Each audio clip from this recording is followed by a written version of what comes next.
ಈ ದಿನ ನಮ್ಮ ಶಿವಮೊಗ್ಗ ಜಿಲ್ಲಾ ಕೋರ್ಟ್ ಕಾಂಪ್ಲೆಕ್ಸ್ ಆವರಣಕ್ಕೆ ಮಾನ್ಯ ಪ್ರಧಾನ ಡಿ.ಜೆ. ಸಾಹೇಬ್ರ ಒಂದು ಇಮೇಲ್ ಐಡಿಗೆ ಈ ಒಂದು ಆವರಣವನ್ನು ನಾವು ಬಾಂಬ್ ಮುಖಾಂತರ ಉಡಾಯಿಸ್ತೀವಿ ಅಂತ ಒಂದು ಮೇಲ್ ಬಂದಿದೆ.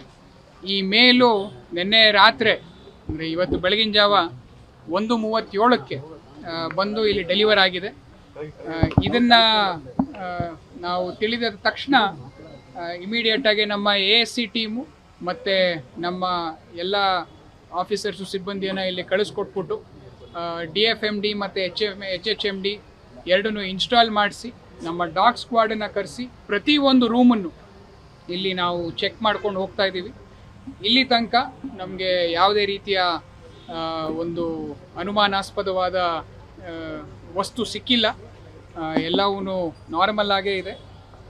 ಈ ನಿಟ್ಟಿನಲ್ಲೇ ನಾವು ನಮ್ಮ ಜಯನಗರ ಠಾಣೆಯಲ್ಲಿ ಒಂದು ಪ್ರಕರಣವನ್ನು ದಾಖಲು ಮಾಡ್ಕೊಂಡಿದ್ದೀವಿ. ಇದು ಒಂದು ಹುಸಿ ಬಾಂಬ್ ಪ್ರಕರಣವಾಗಿದ್ದು ಇದರಲ್ಲಿ ಯಾರು ಬಂದಿದ್ದಾರೆ, ಏನಕ್ಕೆ ಕಳಿಸ್ಕೊಟ್ಟಿದ್ದಾರೆ, ಇದ್ರ ಬಗ್ಗೆ ನಮ್ಮ ತನಿಖೆಯಲ್ಲಿ ನಾವು ಹೆಚ್ಚಿನ ವಿಚಾರವನ್ನು ಕಂಡ್ಕೊತೀವಿ. ನಾವು ಪ್ರೈಮ ಫೇಸಿಯಲ್ಲಿ ನಾವು ಇದು ಉದಯನಿಧಿ ಸ್ಟಾಲಿನ್ ಅವ್ರದ್ದು ಯಾವುದೋ ಒಂದು ಕೇಸ್ ರಿಲೇಟೆಡ್ ಅಂತ ಹೇಳಿ ಮೆನ್ಷನ್ ಮಾಡಿ ಈ ಹುಸಿ ಬಾಂಬ್ ಒಂದು ಸಂದೇಶನವನ್ನು ಅವರು ರವಾನೆ ಮಾಡಿದ್ದಾರೆ. ಆ್ಯಸ್ ಆಫ್ ನೌ ನಮಗೆ ಆ ಥರ ಏನು ಕಂಡು ಬಂದಿಲ್ಲ. ಆದರೂ ಕೂಡ ನಾವು ನಮ್ಮ ಎಲ್ಲ ಸಿಬ್ಬಂದಿ ಮತ್ತು ನಮ್ಮ ಆ್ಯಂಟಿ ಸಾಬೋಟಾಜ್ ಚೆಕ್ ಟೀಮು, ನಮ್ಮ ಬಾಂಬ್ ಸ್ಕ್ವಾಡ್ ಟೀಮು ಮತ್ತು ನಮ್ಮ ಡಾಗ್ ಸ್ಕ್ವಾಡ್ ಟೀಮ್ ಎಲ್ಲವನ್ನು ನಾವು ಇಲ್ಲೇ ನೆರೆತಿದ್ದೀವಿ. ಎಲ್ಲ ಪ್ರತಿಯೊಂದು ಕೊಠಡಿಯನ್ನು ಕೂಲಂಕುಷವಾಗಿ ಪರಿಶೀಲನೆಯನ್ನು ಮಾಡ್ತಾ ಇದ್ದೀವಿ. ಇಲ್ಲಿ ತನಕ ನಮಗೆ ಇದು ಹುಸಿ ಪ್ರಕರಣ ಅಂತಲೇ ನಮಗೆ ಪ್ರಾಥಮಿಕವಾಗಿ ಕಂಡು ಬಂದಿದೆ. ನಿನ್ನೆ ರಾತ್ರಿ 1:37ಕ್ಕೆ ಬಂದಿದೆ. ಅದರಲ್ಲಿ ಇಮೇಲಲ್ಲಿ ಅವರು ವಿಸ್ತಾರವಾಗಿ ಒಂದು ಉದಯನಿಧಿ ಸ್ಟಾಲಿನ್ ಅವ್ರದ್ದು ಅವ್ರ ಮೇಲೆ ಒಂದು ಕೇಸ್ ಆಗಿದೆ, ಆ ಕೇಸಲ್ಲಿ ಸರಿಯಾಗಿ ತನಿಖೆ ಆಗ್ತಾ ಇಲ್ಲ ಅನ್ನೋದನ್ನು ಮೆನ್ಷನ್ ಮಾಡಿ ಆ ಒಂದು ನಿಟ್ಟಿನಲ್ಲೇ ಫಸ್ಟ್ ಲೈನಲ್ಲಿ ಈ ಬಾಂಬ್ದು ಒಂದು ಬೆದರಿಕೆಯನ್ನು ಮೆನ್ಷನ್ ಮಾಡಿ ನಂತರ ಓಪನ್ ಮಾಡಿದಾಗ ನಿಮಗೆ ಡೀಟೇಲ್ಸು ಇದ್ರ ಬಗ್ಗೆ ಸಿಗುತ್ತೆ. ಈ ಕೇಸ್ ಬಗ್ಗೆ ಕೂಡ ನಾವು ಇವಾಗ ಯಾವುದೇ ಮಾಹಿತಿ ನಮ್ಮಲ್ಲಿ ಇಲ್ಲ. ಅದನ್ನು ನಾವು ಕನ್ಸರ್ನ್ಡ್ ಪೊಲೀಸ್ ಸ್ಟೇಷನ್ ತಮಿಳ್ನಾಡು ಅಲ್ಲಿ ಚೆನ್ನೈಗೆ ಬರುತ್ತೆ, ಅದು ಅಲ್ಲಿ ಅವ್ರಿಗೆ ನಾವು ಮಾತಾಡಿಕೊಂಡು ಅವ್ರ ಜೊತೆ ನಾವು ಕಮ್ಯುನಿಕೇಷನ್ ಮಾಡಿಕೊಂಡು ಇದ್ರ ಬಗ್ಗೆ ಹೆಚ್ಚಿನ ಮಾಹಿತಿಯನ್ನು ನಾವು ಇನ್ವೆಸ್ಟಿಗೇಷನ್ ಟೈಮಲ್ಲಿ ತಗೊತೀವಿ. ಮುಂಜಾಗ್ರತಾ ಕ್ರಮವಾಗಿ ಆಲ್ರೆಡಿ ನಾವು ನಮ್ಮ DFMD HHMDಗಳನ್ನ ಹಾಕಿದ್ದೀವಿ. ಪ್ರತಿಯೊಂದು ಎಂಟ್ರಿಯಲ್ಲೂ ನಮ್ಮ ಸಿಬ್ಬಂದಿಯವರು ಚೆಕ್ ಮಾಡಿ ಬಿಡ್ತಾ ಇದ್ದಾರೆ. ಅದಲ್ಲದೇ ನಮ್ಮ ASC ಟೀಮು ಇಲ್ಲೇ ಕರೆಂಟ್ಲಿ ಪ್ರತಿಯೊಂದು ರೂಮ್ನ ಚೆಕ್ ಮಾಡ್ತಾ ಇದೆ. ನಮ್ಮ ಡಾಗ್ ಸ್ಕ್ವಾಡ್ನು ಚೆಕ್ ಮಾಡ್ತಾ ಇದೆ. ಇಲ್ಲಿದಲ್ಲ ಅದು ಆ ಕೇಸು ಈ ಒಂದು ಆವರಣದಲ್ಲ, ಅದು ಇದು ಚೆನ್ನೈಯಲ್ಲಿರೋಂತಹ ಕೇಸ್.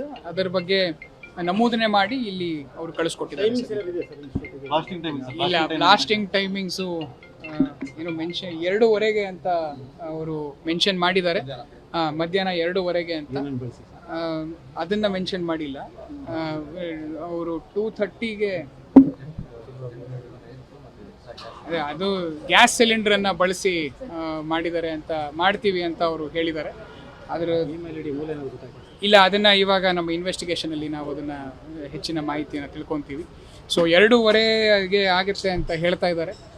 ಆದರೂ ನಮ್ಮ ASC ಟೀಮ್ ಪ್ರತಿಯೊಂದು ಜಾಗವನ್ನು ಇವಾಗ ನಾವು ಚೆಕ್ ಮಾಡಿಕೊಂಡು ಎಲ್ಲ ಓಕೆ ಕ್ಲಿಯರೆನ್ಸ್ ತೊಗೊಂಡು ಮುಂದೆ ಹೋಗ್ತಾ ಇದ್ದೀವಿ. ನಾವು ಎಲ್ಲಿಂದ ಬಂತು, ಯಾವ ಇಲ್ಲ, ಅದ್ರ ಬಗ್ಗೆ ಎಲ್ಲ ಇನ್ವೆಸ್ಟಿಗೇಷನಲ್ಲಿ ನಾವು ಅದನ್ನು ನೋಡಬೇಕಾಗತ್ತೆ.